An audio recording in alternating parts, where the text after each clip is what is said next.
Sorak-sorai kemuliaan buat Tuhan yang kita sembah. Haleluya. Kami mengucap syukur Tuhan Yesus untuk siang hari ini. Kembali Tuhan berikan kami waktu dan kesempatan untuk beribadah, memuji-Mu, menyembah-Mu. Kami bersyukur Tuhan, dan saatnya kami mau dengarkan kebenaran firman-Mu. Roh Kudus berbicara bagi setiap kami, urapi hamba-Mu, berfirmanlah Tuhan, sebab kami percaya firman-Mu kekuatan, firman-Mu pelita, firman-Mu jalan dalam setiap kehidupan kami. Dan kami tahu firman-Mu yang mengubahkan setiap kami. Kebenaran itu akan memerdekakan setiap kami, orang-orang yang dikasihi Tuhan. Terpujilah nama-Mu, di dalam nama Tuhan Yesus. Setiap kita yang percaya diberkati, bersama kita berkata, amin. Puji Tuhan, silakan duduk Bapak Ibu Jemaat yang diberkati. Selamat siang semuanya, shalom. Haleluya, dan saya percaya kita semua hari ini sungguh mengasihi Tuhan dan sungguh-sungguh diberkati Tuhan. Katakan amin. Bapak Ibu yang diberkati, saya percaya momen Paskah yang kita masih jalani, berita kebangkitan Kristus, itu terus menjadi kekuatan buat setiap kita semua. Dan saya percaya saudara, hari-hari Tuhan juga menyatakan kasih dan anugerahnya bagi setiap orang yang sungguh-sungguh hidup berkenan di hadapan Tuhan. Boleh bantu slide saya? Selama 40 hari, Yesus mengunjungi murid-muridnya. Alkitab mencatat, dia menguatkan, dia memulihkan, dan meneguhkan apa yang ia sudah sampaikan berulang kali kepada setiap murid-murid.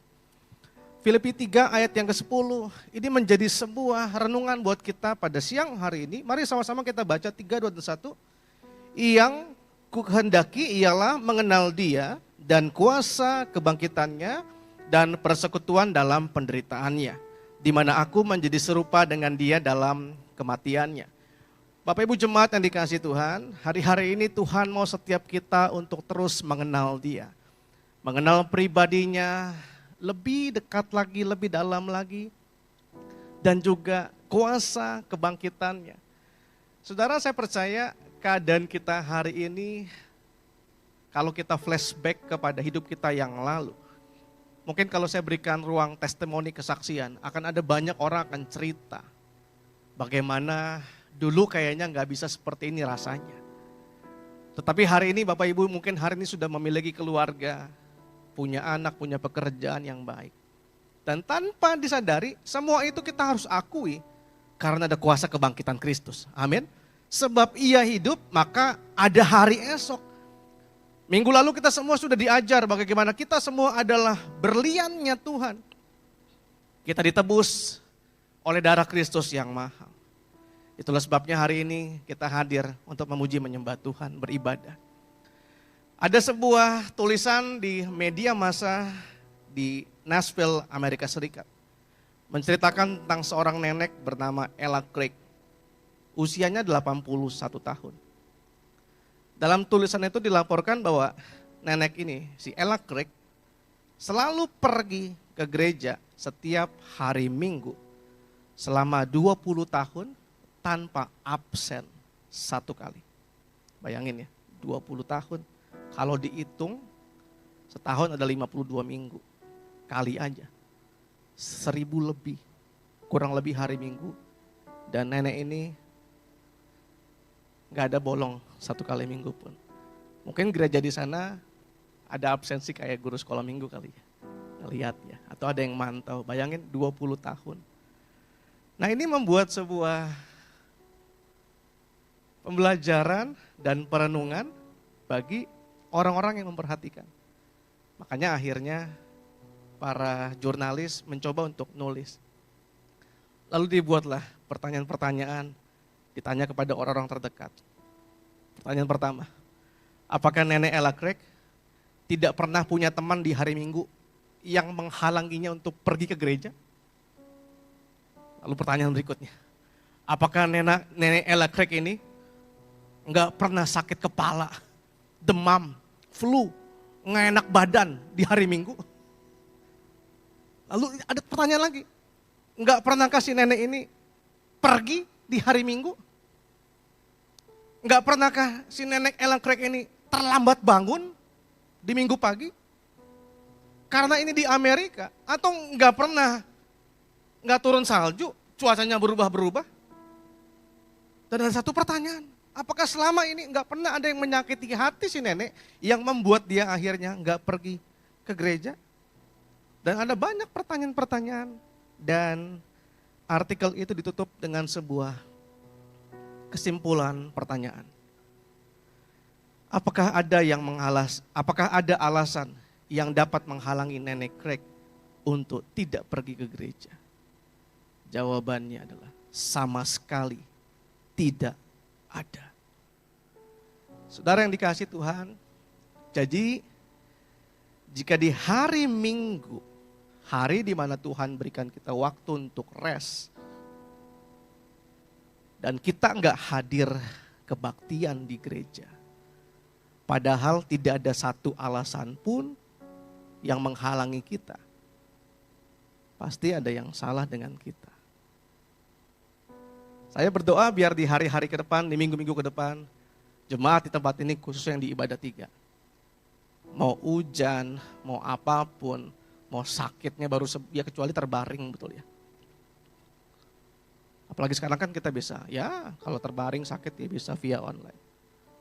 Saya berdoa biar jemaat Tuhan di tempat ini semakin setia beribadah.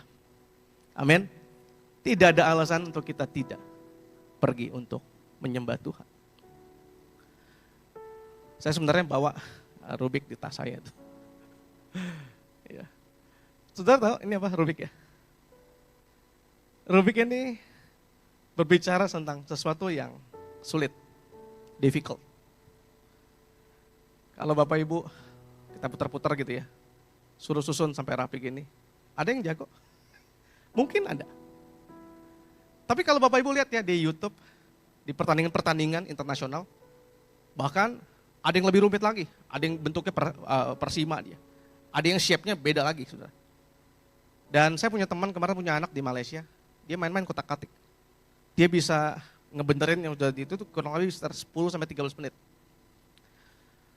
Tetapi ada sampai di kompetisi. Ini luar biasa, sampai mata ditutup pun saudara, itu hitungan detik. Less than 10 second. Bisa benar, berubah. Begitu. Padahal ini adalah satu hal yang sulit betul. Pertanyaannya adalah kenapa anak-anak ini yang mungkin dikatakan orang serba jenius ini bisa ngerjain sesuatu yang sulit. Jawabannya adalah karena mereka tahu rumusnya. Mereka tahu jalan keluarnya. Bapak Ibu, hidup kita ke depan tidak akan mudah. Ada banyak challenging, hari ini pun juga sama. Di antara kita yang hadir pada siang ini pun juga sedang punya pergumulan dengan kehidupannya. Like a cycle gitu ya. Ada yang udah pernah ngelewatin, sekarang ada yang di sini gitu ya.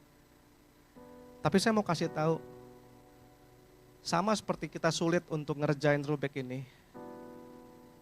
Waktu kita menghadapi kehidupan yang penuh dengan tantangan ini, kalau kita ngerti rumusnya, kita tahu jalan keluarnya, maka kita nggak akan pernah menyerah. Amin. Kita akan mampu mengatasi setiap persoalan yang ada.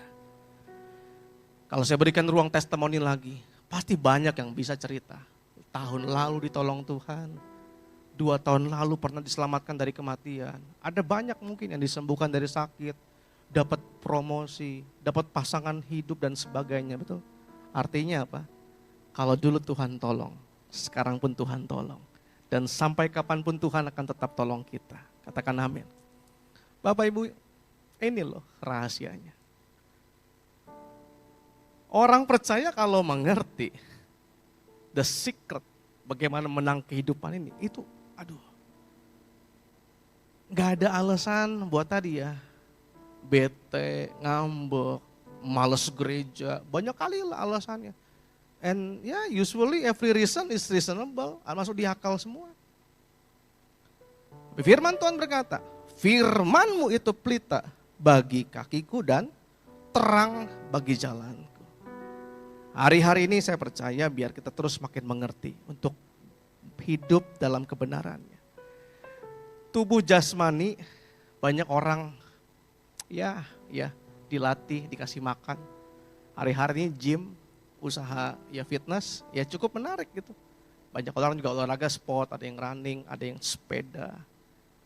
Semua activity digunakan supaya tubuh jasmani tetap bugar dan sehat. The question is bagaimana dengan kehidupan rohani kita. Hari ini Tuhan ingatkan, tidak ada latihan rohani yang lebih penting, bahkan tidak tergantikan daripada kita berlatih untuk terus belajar firman Tuhan. Amin. Tapi gimana kita mau belajar firman? Baca aja juga di hari Minggu aja, itu pun juga kadang-kadang dibacain sama pendetanya. Tapi saya berdoa, biar jemaat di BTS 3 ini mau untuk berubah. Untuk punya hidup lebih bernilai lagi karena kita adalah berlian-berliannya Tuhan. Katakan amin. Saudara, makanya waktu kita ngerti firman, ngerti kebenaran akan membuat hidup kita terasa lebih lega. Betul ya? Lawan katanya lega adalah sesak. Biasanya saya ketemu dengan orang yang sesak, bukan ya memang sesak nafas, ada yang sakit. Tapi pada waktu juga orang ngalamin duka cita, ngalamin hal yang benar-benar mentalinya kena gitu. Itu sesak ya, sampai sulit untuk bernafas. Enak gak? Pasti gak enak. Kadang-kadang tekanan hidup yang dijalani, kesukaran kehidupan membuat kita juga bisa sesak. Makanya Tuhan ingatkan, kelegaan itu hanya datang dari Tuhan. Makanya kita bilang dalam Mazmur 119 ayat 4, aku hendak hidup dalam kelegaan sebab aku mencari titah-titahmu. Yang pengen hidupnya lega, percayalah solusinya hanyalah dalam firman Tuhan. Amin. Jalani hidup ini gak gampang. Banyak situasi yang bisa membuat sesak dada kita. Kalau kita pengennya kan mulus-mulus aja ya. Ada di sini jemaat Tuhan yang gak pernah punya problem masalah, saya juga pengen didoain. Tapi kalau saudara berkata, iya, setiap kita sama, punya challenging, punya tantangannya masing-masing, tapi ingat kita punya jalan keluar yang sama, yaitu firman Tuhan. Di mana firman itu adalah Tuhan sendiri, Sang Yesus Kristus, Sang Juru Selamat, sebab Dia hidup maka ada hari esok. Tepuk tangan buat Tuhan Yesus, saudara. Saudara, makanya udah bicara tentang firman, nggak boleh hanya cukup, ya tadi ya, touch and go. Tapi you have to touch and stay. Harus bergemar. Gak boleh jadi orang Kristen yang touch and go. Udahlah, yang penting gue hadir di gereja, store muka lah, duduk di kursi, selfie, jepret, upload. I'm in the church now. Wih, orang lihat kan, scrolling, wih gereja dia rajin. Wih mantap. Tapi hanya itu aja. Gak ada kegemarannya. Saudara, makanya hari-hari ini spiritual activity kita nih harus terus kita gemari, amin. Senang nyembah, senang sembahyang, senang baca Alkitab, senang family care, senang bersekutu. Harus jadi kegemaran. Itu adalah kesukaannya Tuhan. Firman-Mu tidak akan kulupakan. Artinya harus diingat. Harus dimeditate, harus direnungkan. Saudara, satu kali ada seorang guru ngajar di sebuah kelas. Dia pegang balon ada 2. Warna merah sama warna hijau. Dia gak bawa 5, takutnya nyanyi saudara nantinya. Dia bawa 2 aja. Lalu dia bilang sama anak-anak di kelasnya, anak-anak, tebak, balon mana yang akan terbang? Yang merah atau yang hijau? Anak-anak riuh kan, yang merah dikejar, yang hijau, merah hijau. Wah, tenang, semua sudah punya tentukan pilihannya. Yang merah angkat tangannya, yang hijau angkat tangannya. Lalu gurunya ngelepasin tangannya dari ikatannya, balon ini 2. Ternyata yang terbang adalah yang hijau. Yang merah langsung jatuh ke bawah. Balonnya sama, tapi beda. Yang satu terbang, yang satu enggak. Apa yang membuat beda? Isinya. Yang hijau diisi helium. Yang merah, nafas manusia. Tiup pakai mulut. Yang hijau pakai helium dia terbang. Saudara, di sini saya lihat nih semua sama nih. Tetapi dalamnya beda. Saudara, biar hari-hari ke depan kita bisa tunjukin sama dunia. Dari dalam kita beda. Karena ada firman Tuhan. Ada kebenaran. Tantangan boleh datang, kesukaran boleh ada. Tapi aku keluar sebagai pemenang. Karena apa? Dalamku beda. Ada Yesus di dalamku. Amin. Saudara, mari kita renungkan. Hidup kita diisi apa setiap hari? Kalau hanya diisi scrollan TikTok aja. Pak, tapi sekarang ada yang rohani Pak. Ya masih mending lah nyangkut lah. Nyanyi sebentar kan.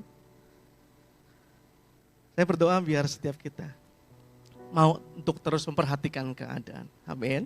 Ya, bagaimana kehidupan kita. Kalau ada yang perlu diperbaiki, ayo buru-buru. Jangan jadi seperti kayak orang Jakarta. Saya orang Jakarta. Punya istilah tarsok. Bertobat lo, gereja lo, bentar. Ayo ikut family care, besok. Terus tarsok. Saya berdoa biar jemaat Tuhan di tempat ini yang ibadah 3 ini berkomitmen sungguh-sungguh mengasihi Tuhan. Amin. Sebab Tuhan mengasihi kita loh. Kalau ada yang perlu kita koreksi, ayolah. Kenapa saya ngomong? Saudara, ini saya sejak 6 tahun terakhir sih. Tapi ya sejak pandemi ya, Gembala kan mempercayakan saya. Nah, kalau ada yang belum kenal saya, namanya Setia Budi, saudara. Mungkin jarang ada di sini, saya ada di Mall Botannya 2. Ya, saya melayani di sana, dipercaya oleh Bapak Gembala. Di sana saya melayani. Ya, saya ada hari-hari di rumah orang sakit, sudah di rumah sakit. Ngerti bagaimana orang menghargai hidup, berjuang. Nah, di sini kan saya lihat semua segar-segar, sehat-sehat nih. Masa masalah sedikit aja udah gue mati aja lah. Halo. Yang udah kritis-kritis berjuang untuk hidup. Ini yang segar pengen mati, kan lucu. Makanya hari ini kesempatan waktu kita untuk apa? Untuk kembali sama Tuhan. Kisah Rasul 3 berkata apa? Karena itu sadarlah dan bertobatlah supaya dosamu dihapuskan. Agar Tuhan mendatangkan waktu kelegaan, lega. Dan mengutus Yesus yang sejak semula ditetapkan bagimu sebagai Kristus. Bapak Ibu Saudara, suatu kali ada sebuah gereja di desa kecil. Gerejanya kosong. Gak ada yang pergi ibadah lagi. Pendetanya udah pusing, stres, setiap minggu hanya dia sendirian doa. Jemaat cuek, gak mau lagi peduli tentang kehidupan rohaninya. Lalu sinode pusat mengambil keputusan, ditukarlah pendetanya. Diganti dengan yang lebih muda, maksudnya biar lebih fresh, lebih pakai cara-cara yang ya terkini lah supaya bisa jangkau. Waktu pendeta muda ini hadir, serah terima, lalu yang sebelumnya dia pulang. Memang betul saudara, 1 bulan itu gak ada yang pergi gereja. Udah didatengin, dikunjungin ya kan semua. Tetap acuh tak acuh. Dan di bulan ketiga dia buat sebuah invitation ibadah. Kalau biasa kan dia tetap kirim tuh undangan ibadah kertas seperti ya zaman biasalah undangan gereja. Kali ini dia buat invitation. Hadirilah ibadah malam penghiburan. Nah, saudara kan gini sama lah kayak di Batam ya. Apalagi kan orang-orang Sumatera Utara, orang Batak kalau udah meninggal, langsung nggak perlu dikomando, langsung perut gitu ya. Saya salut saya. Ya, karena apa? Jiwa sosialnya sangat bagus gitu untuk saling menjaga kekeluargaan. Nah, waktu jemaat di desa itu terima invitation undangan ibadah penghibur pada heran. Yang mati siapa? Siapa yang mati ini? Tapi yang namanya undangan ibadah penghibur mereka semua sadar. Harus datang kita nih. Ntar kalau kita ada apa-apa gak ada yang datang. Dan betul sudah di hari Minggu dibuatlah ibadah penghiburan itu. Kali ini beda. Jemaat respon. Waduh, berbondong-bondong datang. Pakai baju sama, hitam-hitam semua. Yang wanita, ibu-ibu pakai sarung. Kayak di Batam kan ya. Pakai semua. Wah, duduk sampai penuh, gak muat itu gereja. Ya gak pernah biasa-biasanya. Dan betul, Sampai di gereja mereka lihat ada peti mati di mimbar. Dan pendeta duduk sendiri di depan. Begitu jamnya tiba, mulailah ibadah. Karena kan selama ini gak ada yang melayani. Jadi pendeta itulah yang mulai, yang memimpin sendiri. Dipimpin ibadah. Khotbah pendeta itu tentang ya ibadah penghiburan. Terakhir kan biasa jemaat akan memberikan penghormatan kepada yang meninggal, benar ya? Kalau di Batam kan nuangin minyak, ya kan ya. Pendeta bilang apa? Tiba saatnya saya berikan kesempatan. Saudara-saudara semua, lihatlah terakhir kali keluarga kita yang sudah berpulang ke rumah Bapa di surga. Waduh, semuanya udah cemas. Siapa yang mati? Waktu mereka mulai ngantri ke depan muter, mereka lihat di peti mati itu terbuka. Hanya beralaskan cermin semua. Dan orang yang melihat ke dalam, mereka semua akan melihat wajahnya sendiri. Dan pendeta itu bilang, itulah orang-orang yang sudah mati. Semua orang waktu melihat itu sadar. Mereka mengakui kesalahannya. Selama ini mereka sudah jauh meninggalkan Tuhan. Mereka bertobat sungguh-sungguh. Saudara, kadang-kadang pun juga bisa seperti itu loh. Kita ini good looking. Kita bisa nutupin segala situasi, sorry saudara ya, dengan topeng, with a mask gitu. Kita bungkus rapi. Tapi dalamnya hancur rapuh. Hanya Bapa yang tahu dan ingat iblis punya catatan-catatannya. Makanya gak ada pilihan lain. Harus semakin sungguh-sungguh ikut Tuhan, amin. Saudara saya mau cerita. Kalau saudara lihat gambar ini adalah satu gambar Bolton Street River di Inggris. Bagus betul. Lebarnya enggak lebar, cuma enggak sampai 2 meter. Bagus sekali. Dan orang kalau misalnya pergi ke sana akan mulai terpancing untuk foto. Bahkan ada yang nekat mau berenang, makanya di sana ada garis pembatas. Ada tulisan-tulisan himbauan gitu. Jangan mendekat, jangan gini, jangan gitu, bahaya. Saudara kenapa? Orang ngeliat bagus sekali. Tapi ternyata ada beberapa orang yang nekat akhirnya dia nyebur ngelihat sesuatu yang indah, yang tampaknya oke, nice. Bzzz. Ternyata di bawah Bolton Street River ini arusnya kuat sekali. Dan di bawah itu ada banyak bolongan-bolongan kayak gua. Sehingga orang kalau sudah kesedot ke bawah bisa masuk gitu ke gua-gua. Dan tidak akan pernah bisa muncul lagi ke atas. Makanya himbauan-himbauan itu diberitahu. Saudara, dalam hidup ini, kita sekarang hidup di zaman yang sama nih. Punya teknologi yang sama. Berapa banyak kita tanpa disadari. Gak apa-apa kok Pak, gak apa-apa kok Pak, cuma sebentar.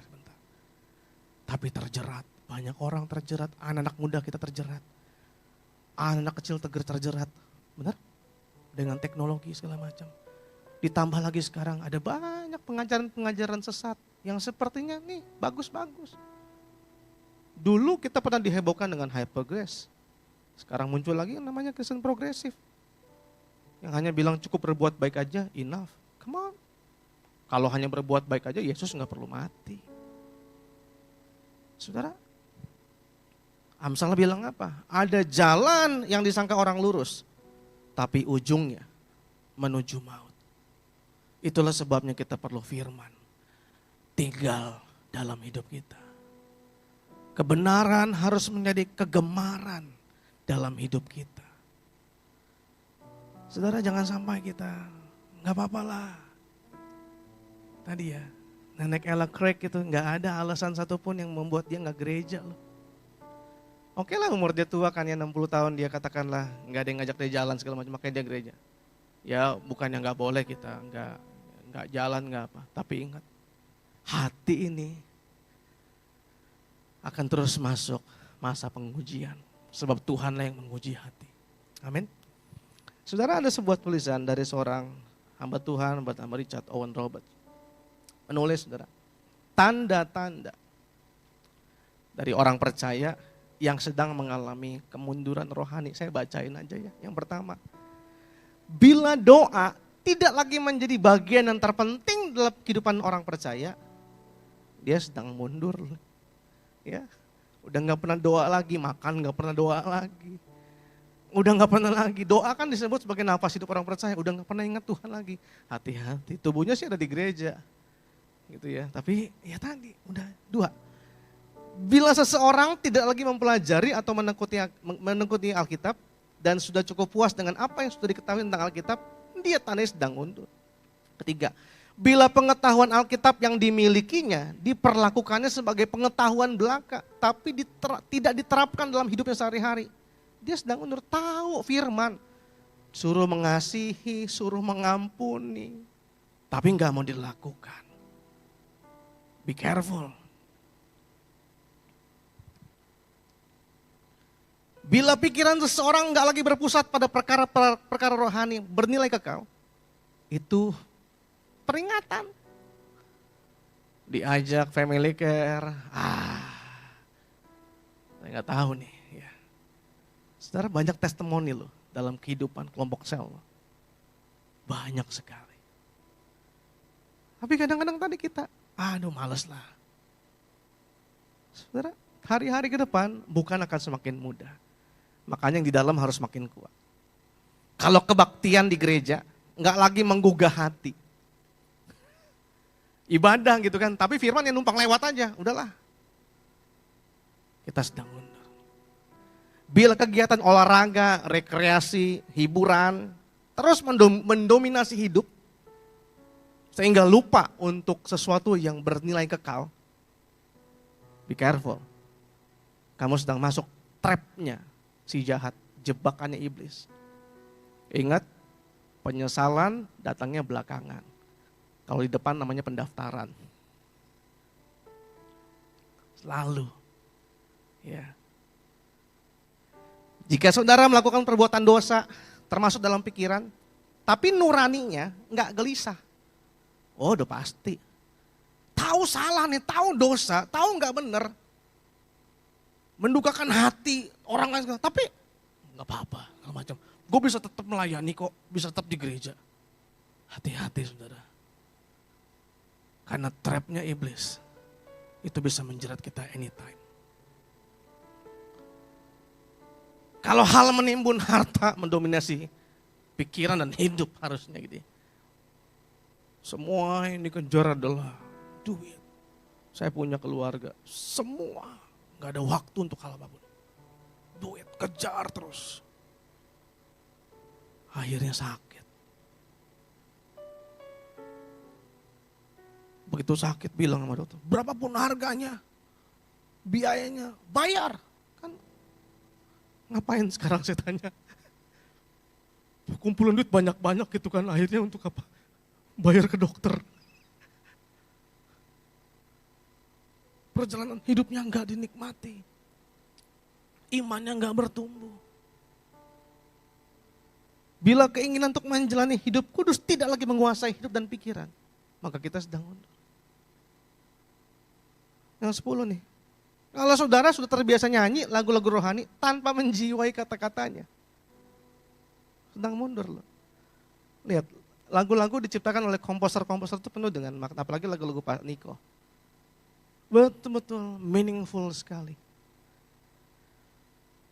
Saudara, mari kita ambil sebuah komitmen untuk lebih sungguh lagi dengan Tuhan, amin.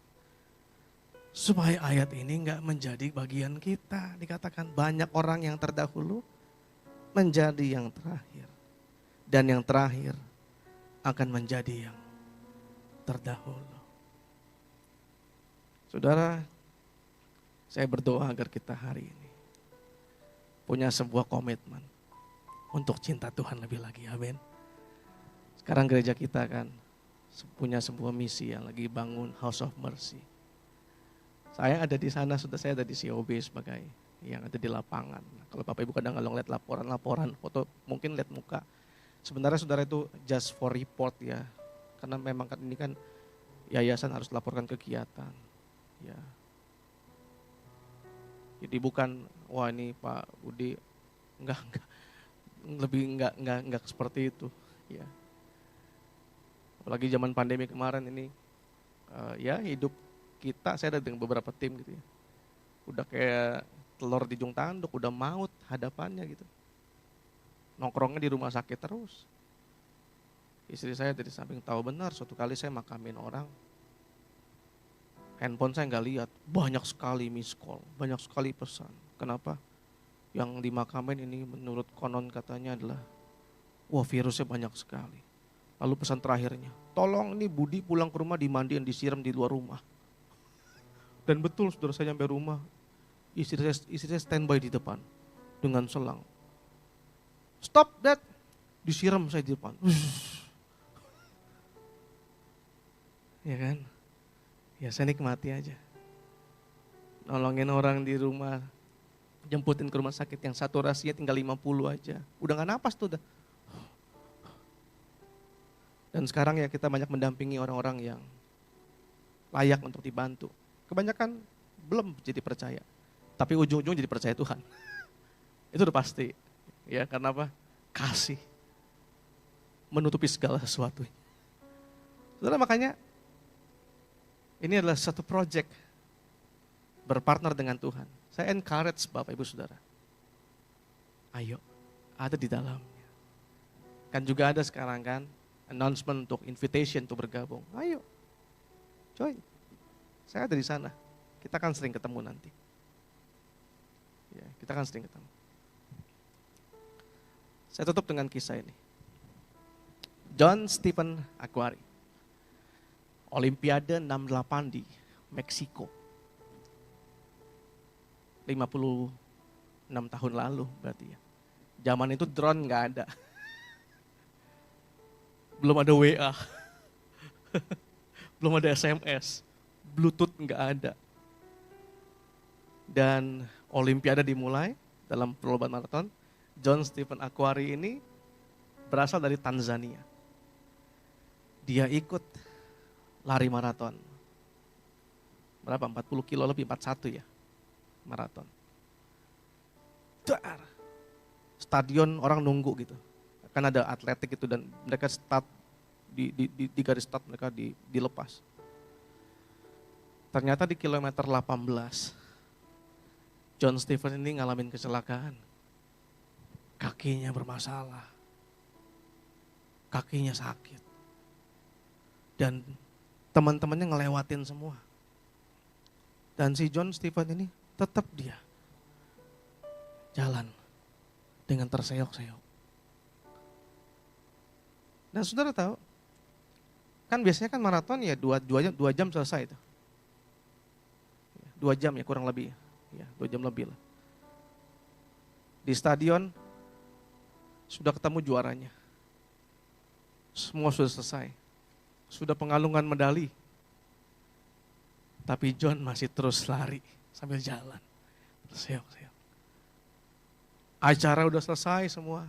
Penonton udah pulang satu-satu. Gedung stadion lagi dibersihin, disapu-sapu. Nggak banyak orang yang tinggal di sana. Tapi ada beberapa jurnalis masih tinggal buat laporan. Untuk laporan koran mereka mungkin. Lagi selama mereka bersih-bersih, gedung sudah dimatiin. Nggak banyak orang di situ. Tiba-tiba dari kejauhan, lampunya udah digelapin. John kelihatan dari jauh sedang lari. Kemana? Ke garis finish. Kan hari itu kan nggak ada. Kalau misalnya ada satelit ya, mungkin dikabarin lah. Tunggu ya, masih ada yang lari, bener ya. Dan hari itu saudara, John Stephen ini nggak berpikir buat numpang sama angkot. Tolong bang anterin gue ke stadion. Enggak. Makanya begitu orang-orang tuh heran, ketemu ini siapa, masih pakai nomornya. Nomor pelari. Jurnalisnya datang. Setelah garis finish, tengah-tengah. Kamu dari negara mana? Dia bilang, aku dari Tanzania. Kamu peserta? Udah selesai dari tadi loh lombanya. Stadion udah kosong, udah sepi. Juaranya udah jelas ada. Kenapa kamu gak berhenti aja tadi? Kan gak ada masalah. Tahu apa kata si John Stephen? Pak, sambil ngap-ngap ya. Aku dikirim sama Tanzania untuk nyelesain pertandingan. Aku ada di sini untuk berlari dari garis start sampai garis finish. Aku tahu aku diberi tugas apa sama negaraku untuk setia nyelesain pertandingan. Waduh, dan hari itu jurnalis muat catatannya tentang John Stephen Aguari. Dan ini tercatat dalam sejarah. Bapak Ibu Saudara, seringkali kita banyak sekali alasan yang kita ungkapkan. Membuat kita akhirnya nyerah, males. Ogah-ogahan ikut Tuhan, setengah hati, marah, kecewa. Saudara, siang ini saya percaya kita mengerti isi hati Tuhan, amin. Ya. Kita dipanggil untuk nyelesain pertandingan. Apapun yang sedang dihadapi oleh Bapak Ibu Saudara, ingat, Yesus enggak pernah tinggalin kita. Bagian kita adalah stay faithful. Kita adalah berlian-berliannya Tuhan. Tuhan sayang. Come on. Ayo kita berbenah, kita lebih baik lagi. Lakukan yang baik. Mazmur bilang apa? Percayalah kepada Tuhan. Lakukanlah yang baik. Diamlah di negeri dan berlakulah setia. Waduh. Trust. Lakuin terus yang baik. Makanya saya punya sebuah statement, sebuah quote. JOBS, saudara, Jobs. Jadi orang baik saja. Orang mau ngomong apapun tentang saudara, teruslah jadi orang baik. Amin. Terus jadi orang baik. Lakuin yang baik. And stay faithful. Biar Tuhan berkati kita semua, kita menjadi pribadi yang diubahkan Tuhan. Amin. Tundukkan kepala. Terima kasih Tuhan. Ku tetap cinta, ku tetap cinta,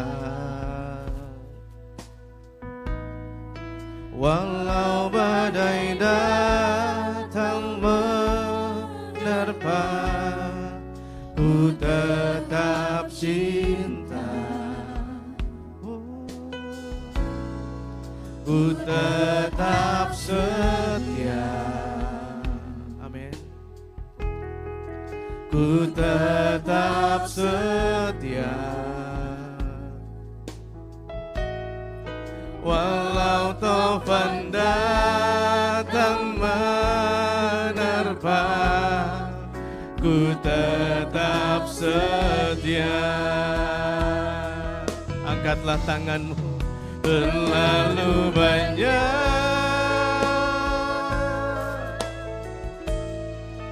yang Tuhan telah beri, takkan mungkin ku balas dari apa yang ku miliki. Ku persembahkan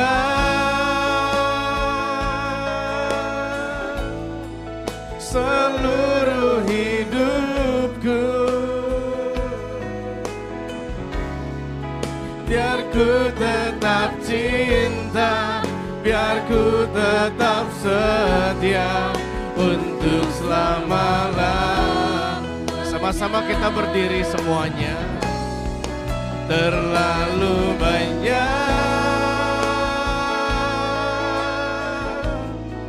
yang Tuhan telah beri, amin.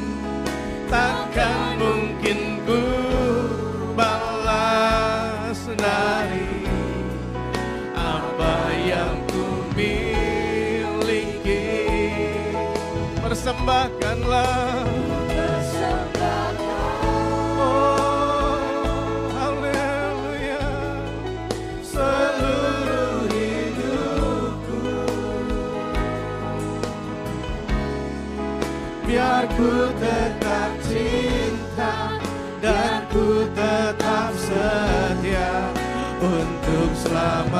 Mari jemaat Tuhan, angkat tanganmu, katakan terlalu banyak. Ya.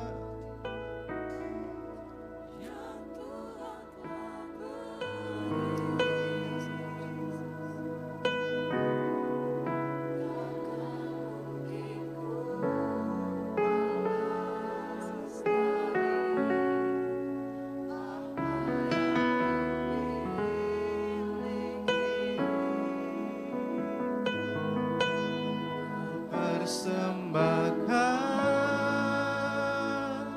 oh Tuhan, kasih. Aku tetap cinta, biar ku tetap sayang untuk selama-lamanya. Bapa, siang ini Tuhan, hamba-Mu sudah selesai menyampaikan isi hati-Mu. Tapi Engkau tidak pernah berhenti berbicara bagi setiap kami. Dan kami tahu siang ini beberapa orang yang datang, Tuhan sudah menjamahnya. Apapun kesukaran yang sedang dihadapi, kami tahu Engkau tidak pernah tinggalkan kami. Bagian kami adalah tetap cinta, tetap setia. Kami mau finish the race. Kami mau menyelesaikan pertandingan itu dengan kepala tegak. Sebab kami tahu pertolongan datang dari atas, dari Tuhan yang menciptakan langit dan bumi. Kuatkan yang lemah, hiburkan yang susah, sembuhkan yang sakit, kelegaan bagi yang sesak. Berkati rumah tangga, suami istri, anak muda diberkati, orang tua diberkati. Kasih anugerah Tuhan mengalir buat umat-Mu yang hadir di Batam Center yang ketiga ini. Mari angkat tanganmu sekali lagi. Terlalu banyak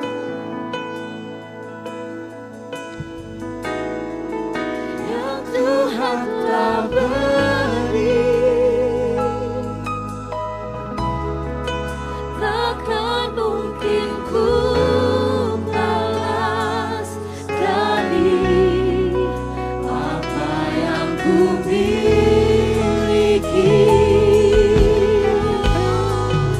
Ku persembahkan seluruh hidupku,